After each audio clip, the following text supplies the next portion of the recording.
सुस्वागतम दोस्तों। आज हम कक्षा 7वीं की पूरक पाठ्य पुस्तक बाल महाभारत कथा का प्रारंभ कर रहे हैं और इसमें हम कथा सार देख रहे हैं और उसका शीर्षक जो पहला अध्याय है वो है महाभारत कथा।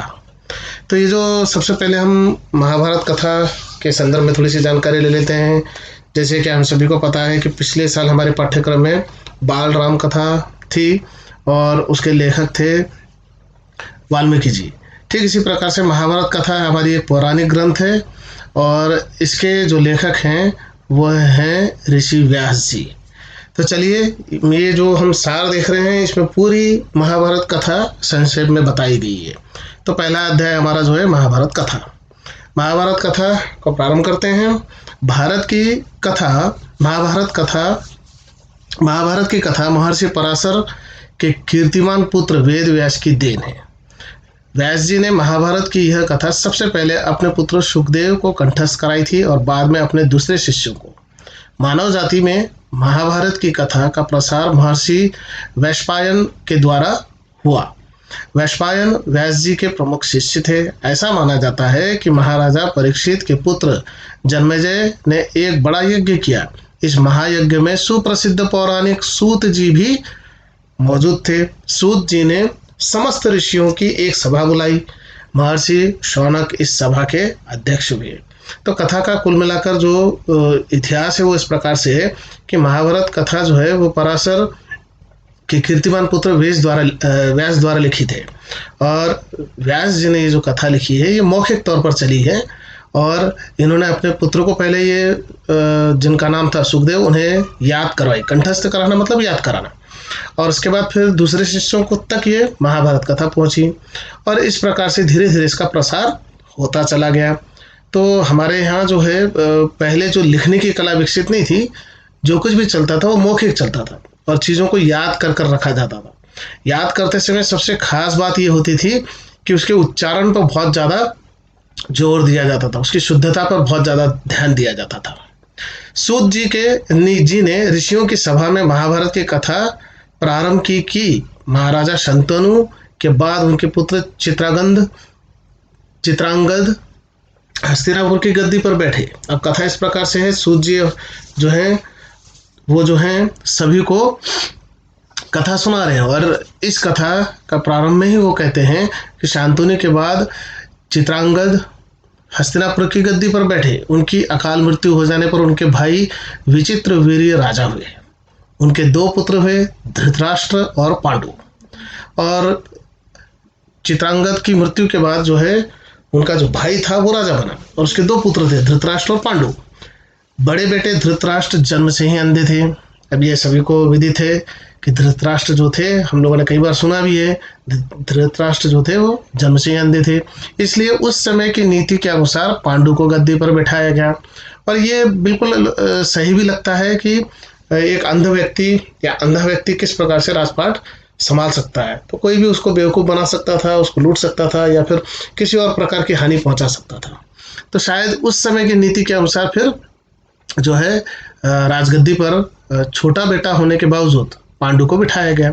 पांडु ने कई वर्षों तक राज किया। उनकी दो रानियां थी, कुंती और माद्री।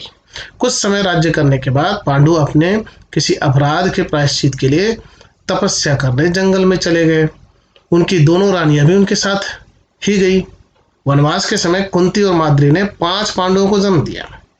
तो कुल मिलाकर ऐसा है कि बीच में जो है पांडु को ऐसा उनके हाथ से कुछ गलती हो गई होगी और उनको ऐसा लगा कि जो है मेरे हाथ से जो गुनाह हुआ है, जो अपराध हुआ है, उसका प्रायश्चित करना ज़रूरी है।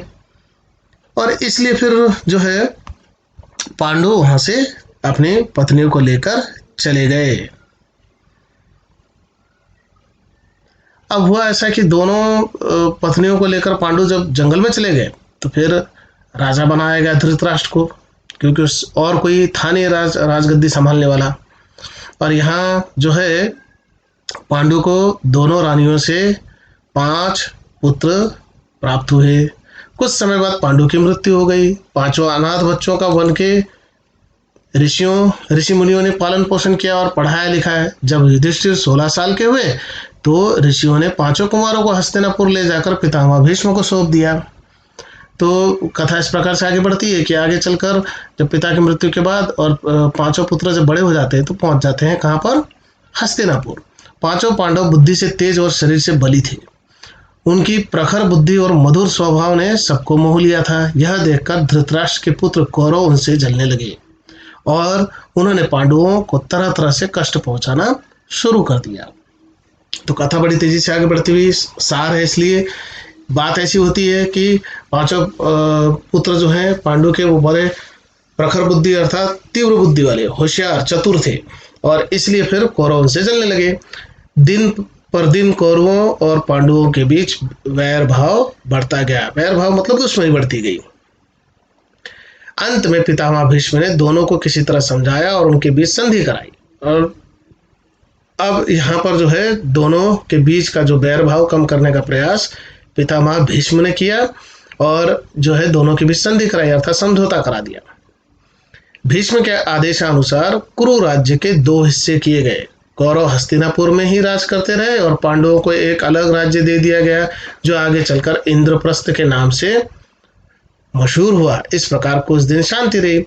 उन दिनों राजा लोगों में चौसर खेलने का आम रिवाज था। अब चौसर एक प्रकार का खेल है जिसमें जो है, जिसे हम लोग चौपड़ भी कहते हैं, और उस खेल का एक रिवाज जो था उस समय एक सामान्य था और सभी लोग उसमें सम्मिलित होते थे। राज्य तक की बाजियां लगा दी जाती थी और इस खेल में जो है वो एक प्रकार का जुआ है जिसमें राज्य तक बाजी पर लगा दिया जाता था, दाव पर लगा दिया जाता था। इस रिवाज के मुताबिक एक बार पांडवों और कौरवों ने चौपड़ खेला। कौरवों की तरफ से कुटिल शकुनी खेला। कुटिल जो है वो दुष्ट या जो होता है जिसे हम लोग कहते हैं धूर्त, उस प्रकार का स्वभाव का व्यक्ति होता है। तो शकुनी जो कि कौरवों के मामा थे, उन्हें उसमें कौरवों ने सम्मिलित कर लिया। उसने युधिष्ठिर को हरा दिया। इसके फलस्वरूप पांडवों का राज्य छिन गया और उनको 13 वर्ष का वनवास भोगना पड़ा। उसमें एक शर्त यह भी थी कि 12 वर्ष के वनवास के बाद 1 वर्ष अज्ञातवास करना होगा, उसके बाद उनका राज्य उन्हें लौटा दिया जाएगा। तो तय ऐसा हुआ कि खेल खेल में सभी राजपाट सब हार गए पांडव, और हारने के बाद इंद्रप्रस्थ हारने के बाद उन्होंने उसमें जो शर्त रखी थी उस शर्त के हिसाब से ऐसा था कि आपको आपका राजपाट वापस तब मिलेगा जब आप 12 वर्ष का वनवास काटोगे और 1 वर्ष का अज्ञातवास आपको पूरा करना होगा। अर्थात अज्ञातवास अर्थात जहाँ पर आपको छिप कर रहना, कोई आपको ढूंढ ना पाए, कोई आपको पकड़ ना पाए। तो इस प्रकार का अज्ञातवास 1 साल और 12 साल का वनवास, तो 13 साल का जो है उनको वन में भेजा गया। द्रौपदी के साथ पांचों पांडव 12 वर्ष वनवास और 1 वर्ष अज्ञातवास में बिताकर वापस लौटे। तो शर्त के मुताबिक, जो कि चौपड़ की शर्त थी, खेल में हार गए थे पांडव और शर्त के मुताबिक इन्होंने 13 साल बिताकर वापस लौटे। पर लालची दुर्योधन ने लिया हुआ राज्य वापस करने से इनकार कर दिया, अतः पांडवों को अपने राज्य के लिए लड़ना पड़ा और यहाँ पर दुर्योधन ने मना कर दिया राजपाट लौटाने से। तो फिर दोनों में युद्ध हो गया। फिर पांडव और कौरव में युद्ध में सारे कौरव मारे गए। तब पांडव उस विशाल साम्राज्य के स्वामी हुए। इसके बाद 36 वर्ष तक पांडवों ने राज्य किया और फिर अपने पोते परीक्षित को राज्य देकर द्रौपदी के साथ तपस्या करने हिमालय चले गए। तो इस प्रकार से ये पूरी संक्षेप में एक छोटी सी कथा इस जगह पर सार है पहला अध्याय में हमारे, और फिर इसके बाद हम अगले अध्याय अगले वीडियो में देखेंगे। आप सभी का धन्यवाद।